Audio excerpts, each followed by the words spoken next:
বাংলাদেশে আনুষ্ঠানিকভাবে যাত্রা শুরু করেছে বিশ্বখ্যাত স্যাটেলাইট ভিত্তিক ইন্টারনেট সেবা প্রদানকারী প্রতিষ্ঠান স্টারলিংক। মঙ্গলবার সকালে সামাজিক যোগাযোগ মাধ্যম ফেসবুকে দেয়া এক পোস্টে এই তথ্য নিশ্চিত করেছেন প্রধান উপদেষ্টার বিশেষ সহকারী ফয়েজ আহমদ তৈয়ব। পোস্টে তিনি বলেন, স্টারলিংক অফিসিয়ালি বাংলাদেশে যাত্রা শুরু করেছে। সোমবার বিকালে তারা ফোন কলে বিষয়টি জানিয়েছেন এবং আজ সকালে তাদের এক্স হ্যান্ডেলে বিষয়টি নিশ্চিত করেছে। জানা গেছে, শুরুতে স্টারলিংক দুটি প্যাকেজ দিয়ে কার্যক্রম শুরু করছে। স্টারলিংক রেসিডেন্স ও রেসিডেন্স লাইট খরচ একটিতে ৬,০০০ টাকা, অপরটিতে ৪,২০০ টাকা পড়বে।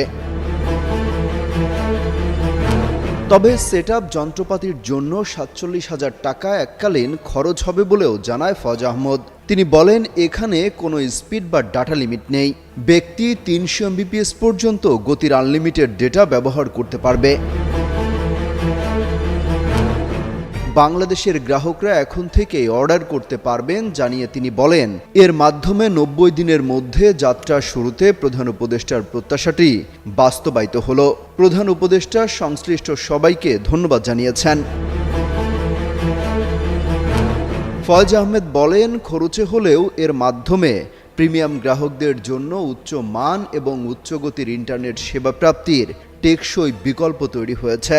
পাশাপাশি যেসব এলাকায় এখনও ফাইবার কিংবা দ্রুতগতির ইন্টারনেট সেবা পৌঁছায়নি, সেখানে কোম্পানিগুলো ব্যবসার সম্প্রসারণের সুযোগ পাবেন বলেও আশা প্রকাশ করেন ফয়েজ আহমেদ। তিনি বলেন, এনজিও, ফ্রিল্যান্সার ও উদ্যোক্তারা বছরব্যাপী নিরবচ্ছিন্ন উচ্চগতির ইন্টারনেটের নিশ্চয়তা পাবেন।